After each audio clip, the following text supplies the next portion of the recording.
Gente, para quem tá chegando, não me conhece, ainda não conhece que o Help Juris. Eu sou Daphne Cunha, eu sou servidora do Tribunal de Justiça do Estado do Rio, já trabalho aqui há mais de 13 anos. E há mais de 10 anos eu atuo numa vara civil. E um dos meus principais trabalhos é exatamente fazer a conferência das custas processuais, tá? E é o seguinte, doutora Érica, bom dia! E é o seguinte, gente, aqui o Help Juris e essa live de quinta, ela tem uma missão muito especial, que é trazer conteúdo de qualidade sobre as custas processuais, porque eu te mostro o caminho para acelerar os seus processos no TJRJ e receber os seus honorários mais rápido através do correto recolhimento das custas. Então, toda quinta-feira a gente tem um assunto diferente. Normalmente eu tenho até convidados, o Paulinho que está aqui com a gente hoje já é assim, meu convidado já de várias oportunidades, ele também, né, trabalha no tribunal, é especialista em custas processuais, então a gente conversa muito, né, tem lives maravilhosas, mas enfim, a gente sempre traz aqui para você conteúdo que vai modificar a sua forma de enxergar as custas.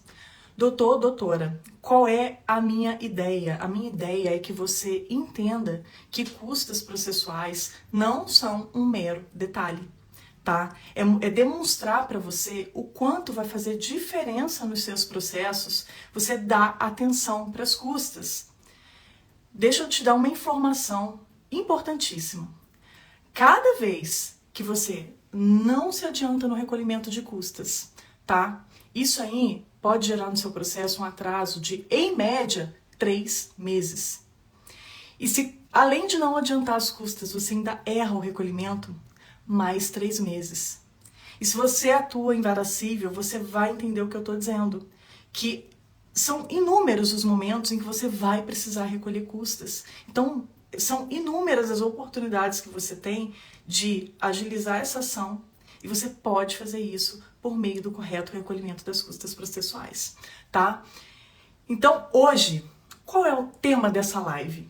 Hoje a gente vai falar sobre precatórios. Será que precatório tem custas?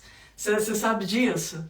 Precatório gera custas? O que eu preciso saber? O que você pode fazer para agilizar o seu precatório? Eu sei que precatório é um tema, né, controverso, complicado. Doutora Vana, doutora Carolina, sejam todas bem-vindas, bom dia. E já é super demorado, né? Você, infelizmente, quando entra lá na fila dos precatórios, você ainda vai levar um tempão para receber, né? Seu cliente ainda vai levar um tempão para receber. Mas a questão é a seguinte, até esse precatório ser expedido, tem alguns detalhes que você pode observar e que vão fazer com que pelo menos a expedição desse precatório seja mais célere pelo cartório, tá? Tem algumas coisas que o advogado pode fazer e que realmente vão trazer mais celeridade. Uma delas é saber se tem custas. Se tiver custas, isso significa o quê? Que sempre, doutor, doutora, se o senhor sabe, se a senhora sabe que o pedido que você vai fazer para o juiz, ou se a determinação que ele já deu no processo, como é o caso de um precatório, né? O precatório vai sair lá a determinação do juiz, espeça-se o precatório. Se você já sabe que aquele determinado ato gera custas, isso muda o seu jogo quando você já pega e peticiona informando o pagamento dessas custas. Porque você evita que isso primeiro vá para a fila do processamento, para o cartório te intimar para você recolher as custas processuais, tá? Então, você está ganhando aí alguns meses, tá? Não é brincadeira, você vai estar ganhando alguns meses na expedição do seu precatório. Então, para a gente começar, né, para quem de repente não tem muita experiência nesse assunto, o precatório judicial é a forma de pagamento da condenação da fazenda pública, tá? Suponhamos que você tenha aí uma ação em que a fazenda pública, seja município, estado, união, suas autarquias ou fundações, né, administração direta, seja réu na sua ação. E essa ação foi procedente para o seu cliente e a fazenda pública foi condenada, tá? Essa condenação gera uma forma de pagamento diferenciada. É totalmente diferente a execução contra uma pessoa física e contra a física ou jurídica de direito privado, né? Contra E contra a fazenda pública é completamente diferente. Né? O regramento está lá no CPC diferente, você vai fazer execução com base lá no artigo, a partir do artigo 535, tá? Então, é muito importante, doutora, que você saiba isso. Todos os movimentos que você fizer, já desde a execução, vão trazer celeridade para esse seu recebimento. E aí a forma de pagamento, né, a forma com que a fazenda vai efetuar o pagamento das condenações, ele está previsto lá na Constituição Federal, no artigo 100. E esse é a previsão do regime de precatórios. E aí a gente tem duas situações, né? Você pode ter aí um valor a receber que não atinge o teto mínimo para entrar no precatório, e nesse caso, o seu valor vai ser recebido por meio de RPV, que é o Ofício Requisitório de Pequeno Valor. Para você saber quais são esses limites, né? Cada município, cada estado tem um limite. Aqui no estado do Rio de Janeiro, lá no site do Tribunal de Justiça, eles têm lá listado direitinho quais são os limites de cada município. Mas, em geral, só para vocês terem uma ideia, normalmente é perto de 30 salários mínimos. Então, se a condenação aí no seu processo ficou até 30 salários mínimos, né, quando você foi fazer a execução desse valor, ficou até 30 salários mínimos, você vai receber por meio de RPV. Se ultrapassou isso, né, estou falando aqui numa hipótese contra um município, por exemplo, né? Agora, se ultrapassou isso, aí você vai ter que pedir o precatório. E aí o precatório são outros 500, né, gente? O precatório entra numa fila para ele ser pago conforme a previsão orçamentária daquele ente público, tá? E é aí que demora muito, infelizmente demora. Mas, enfim, existem muitas situações, né? Você pode tá aí no caso de você ter uma preferência legal, né? As pessoas idosas ou com alguma deficiência. Os precatórios com valor alimentar, de natureza alimentar, também são pagos com prioridade. Então, nós temos aí várias situações que podem, né, de fato, colocar o seu precatório um pouquinho antes na fila. Mas a questão é a seguinte: e quando está ainda no cartório? Esse precatório ainda não foi formado, né? Como é que isso funciona e de que forma você, como advogado, pode trazer celeridade para isso, né? E é o seguinte, gente, o precatório nada mais é que um ofício. É um ofício que vai ser feito pelo cartório. Só que atualmente ele é feito dentro de um sistema, tá? Esse sistema chama OFEREC, enfim, uns falam de um jeito, outros falam de outro, mas é um sisteminha que o cartório vai fazer a alimentação desse sistema, vai colocar ali todos os dados, e isso vai ser recebido, depois que o juiz assinar, isso vai ser recebido direto lá no setor de precatórios, lá no Tribunal de Justiça, tá? Aí lá que é montado o seu precatório e que ele entra de fato na fila. Mas a questão é a seguinte, para esse ofício ser feito, né, esse sistema ser preenchido, existem muitos dados que têm que ser colhidos ali dentro daquela ação. E aí, doutora, eu quero dizer o seguinte, me fala aí se nas suas ações contra a fazenda pública, se são ações pequenininhas, se são ações em que os autos ali eletrônicos são fáceis de você localizar as informações, a maioria dos casos não é, né? Não é mesmo. Isso é meio que assim uma situação que acontece com muita frequência, de serem ações mais extensas, que tramitaram por muito tempo, que tem muitos documentos, porque, por exemplo, contra a fazenda pública, a gente tem situação de reexame necessário, né? Então, no mínimo, você teve uma sentença e ela teve que ir para o tribunal para ser reexaminado, mesmo que não tenha apelação. Então, é um processo que fica naturalmente extenso. Então, doutora, normalmente o cartório faz o quê? Ele faz um ato ordinatório pedindo que o advogado informe todos os dados, onde é que estão todos os dados, para auxiliar na confecção desse ofício. E deixa eu contar uma história para vocês.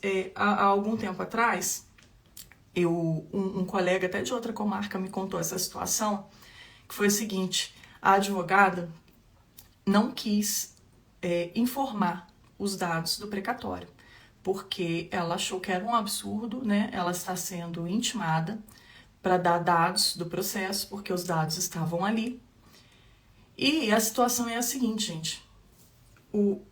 A situação do Tribunal de Justiça como um todo é que existem pouquíssimos funcionários para um volume enorme de processos. Enorme. Então, atos ordinatórios como esse, né, intimações como essa para o advogado, na verdade, elas são simplesmente para colaboração. São, diante do princípio da cooperação, um pedido para que o advogado, que ele mesmo possa auxiliar a acelerar a sua própria ação.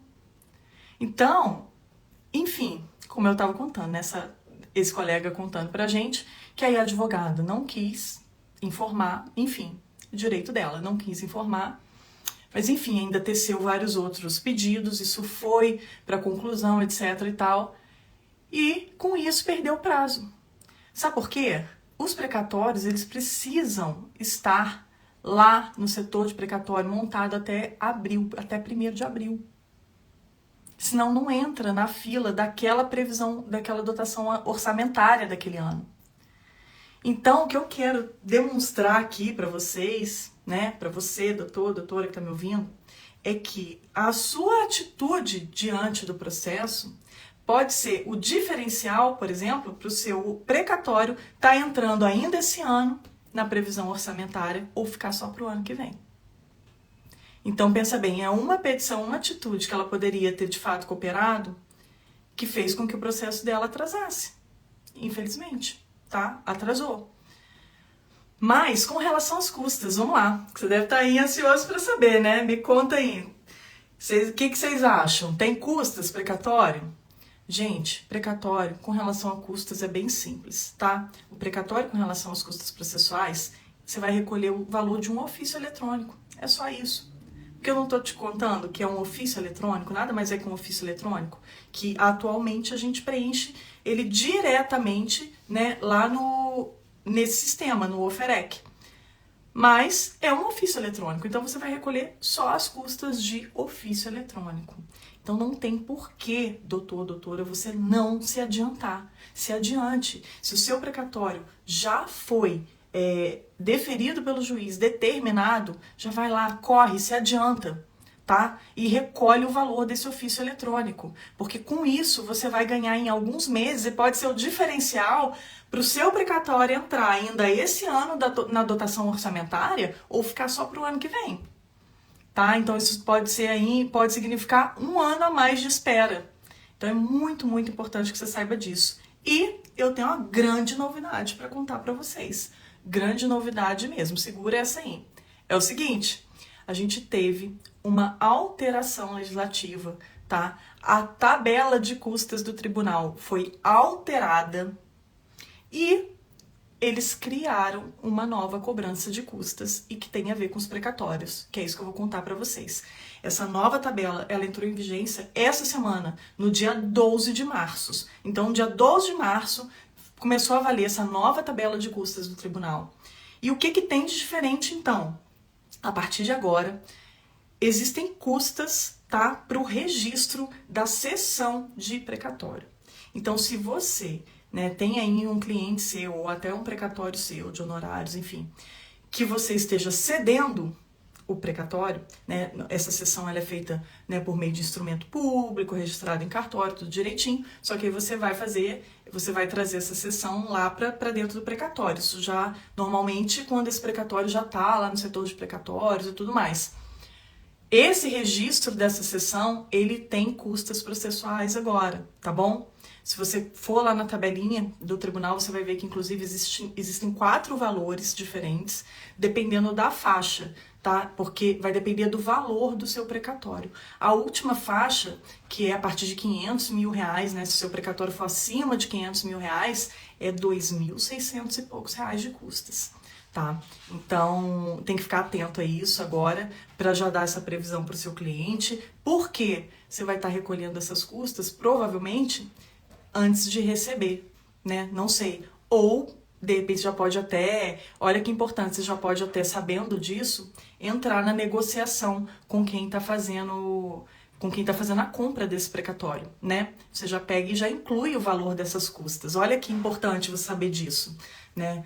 Porque aí já entra na negociação, além do valor que ele ofereceu, porque normalmente, né,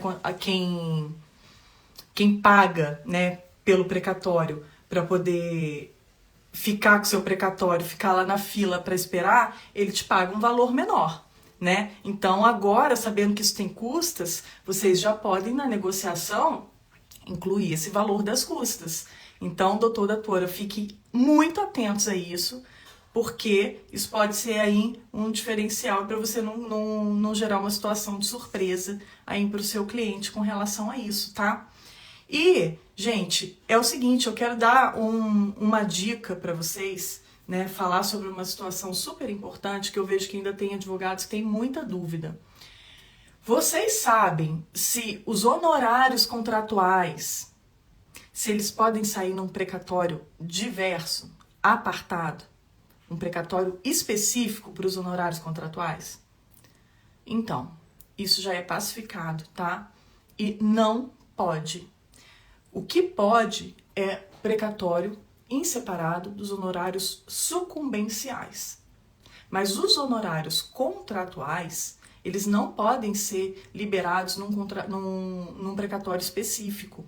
O que vai poder ser feito? Esse valor de honorários contratuais, ele vai poder ser destacado do precatório principal. Ele vai ter um valor destacado. E isso significa o quê? Que quando o seu cliente estiver lá na fila, que ele for receber, o valor dos seus honorários contratuais, ele vai ser depositado direto na sua conta. Só que ele vai entrar na fila junto com o valor principal. Entendeu? Ele não vai ter uma fila separada. Ele entra junto. Então, quando sair o valor principal, sai também o valor dos seus honorários. E aí, para isso, você já precisa se adiantar. Precisa ser juntado nos autos do processo. Enquanto ainda não tiver sido feito esse ofício que eu estou falando para vocês por meio desse sistema, você precisa juntar a cópia do contrato de honorários, tá? Então, fica atento a isso. Você viu que o juiz já determinou, né, que seja expedido já determinou que seja expedido o precatório, já vai lá, se adianta.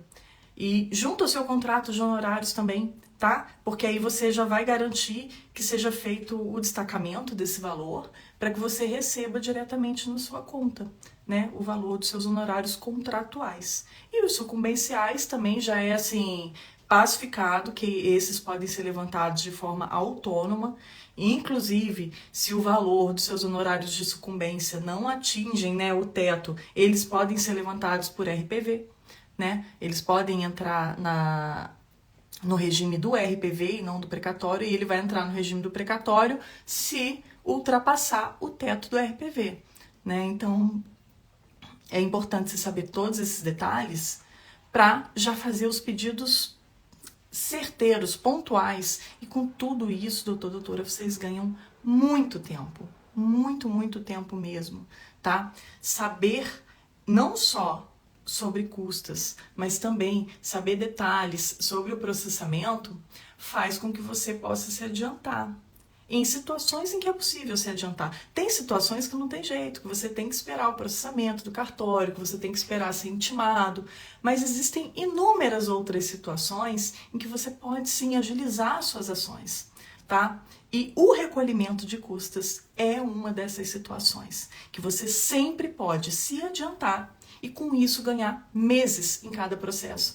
Quer ver uma história muito legal que aconteceu, gente? Mas muito interessante mesmo.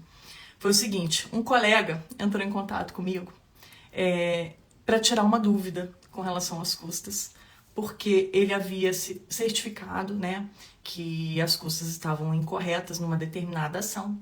E aí ele foi questionado pelo advogado. O advogado peticionou, explicando, né, que ele discordava da certidão, trouxe lá os argumentos, só que ele foi também ao balcão, né, para explicar e pedir até que fosse agilizado esse processo. E aí o servidor pegou e falou assim, Daphne, eu achei interessante porque esse advogado, ele trouxe argumentos falando mesmo lá de atos da corregedoria e tal, que eu desconhecia. Só que aí ele mencionou que aprendeu isso no método da Help Juris. e que aprendeu isso com a Daphne e tal, e como ele me conhecia, né, apesar de ser de outra comarca, mas me conhecia, já sabe aqui do meu projeto, ele entrou em contato. Falou, Daphne, então me ajuda aqui, ele falou isso, isso, isso, como é que é? Você me explica melhor? E aí eu ajudei o colega, e olha que importante que é você ter conhecimento. O conhecimento é a sua maior arma. O conhecimento é o que pode fazer com que você, por exemplo, não pague custas a mais, com que você ganhe muito tempo nos seus processos. Esse advogado, através do conhecimento que ele adquiriu, né, ele pôde, lá no processo, trazer qual era a justificativa legal. A justificativa legal. Gente, porque não adianta nada, tá? Você ir lá no processo e falar, não concordo com essas custas que eu estou sendo intimado. Mas você não concorda com base em quê? Você simplesmente peticionar dizendo que não concorda, você só está atrasando o seu processo. Você não está efetivamente trazendo nada de positivo. Por quê? O seu não concordo, o servidor vai ratificar a certidão dele, o juiz vai acatar e vai mandar você fazer a complementação. Agora, se você diz, não concordo, com base no que diz o modelo, tal, o ato normativo, não sei o quê, você traz ali a sua justificativa, o seu embasamento, e doutor, isso aí é o que você faz no seu dia a dia, com tudo, com qualquer matéria de direito. As custas são matéria de direito. Então você vai trazer aquilo ali, e aí o juiz vai poder analisar e falar, poxa, tem razão, ele trouxe aqui um amparo legal. E aí você não vai ter que recolher aquelas custas a mais que eventualmente o servidor pode ter falhado, pode ter errado. Nem todos os servidores são especialistas em custas processuais. Isso pode acontecer. Então, doutora, é muito importante saber sobre custas. Muito importante. Isso vai trazer enorme celeridade para os seus processos. E ao final, são seus honorários que chegam para você o mais rápido possível, tá? E a gente se encontra, tá? Amanhã, quem é aqui da região, quem é de Volta Redonda e região, amanhã eu estarei na OAB de Volta Redonda fazendo uma palestra sobre as custas dos juizados especiais cíveis e te mostrando todos os detalhes que vão evitar uma deserção no seu recurso inominado. Então, às 18 horas, no auditório da OAB de Volta Redonda, estarei lá. É um evento gratuito, não precisa nem se inscrever, é só comparecer, tá? Vou estar esperando todos vocês lá. Muito obrigada a todos pela presença e até a próxima. Tchau, tchau.